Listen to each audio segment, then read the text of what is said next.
ප්‍රශ්නේ. මෙතන ඇවිල්ලා තියෙන්නේ මොකටද? ඔක්කොම જાතින් එක්කව කරන්න මිසක් ආවත් අයින් කරන්නවත් අනිත් එක විතර කෑ ගන්නවත් නෙවෙයි. අනිවාර්යයෙන්ම තියෙන්නේ සාමාන්‍ය බෝඩ් එකක් අල්ලගෙන සාමකාමීව ඉඳලා යන්න විතරයි ආවේ. ඔය කියන කාරණාවත් ඔබතුමා ඔය කියන කාරණාවත් එක්ක අපිට කියන්න මේ එකමලේ කතන්දර මේ රටේ වෙනවා නම් එක ಜಾති ගණන්‍යතාවයක් තුළ මේ රටේ තියෙනවා නම් ඇයි තියෙන්නේ කාත්තන් කුඩිය එක පැත්තක මිනිස්සුන්ට හෙල්මට් දාගෙන යන්න බෑ ඊට පස්සේ තිරියාය පැත්තට යනකොට තව මිනිස්සු නෑ අපිට කතා කරලා මිනිස්සු මේක ඇතුලේ කාති උසාවියට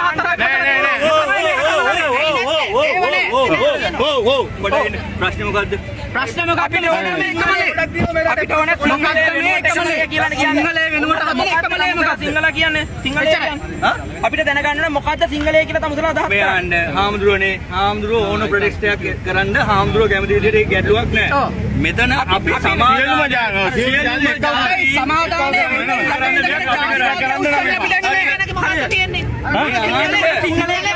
මේ මොකද්ද මේක මොකද්ද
ස්වාමීන් වහන්සේ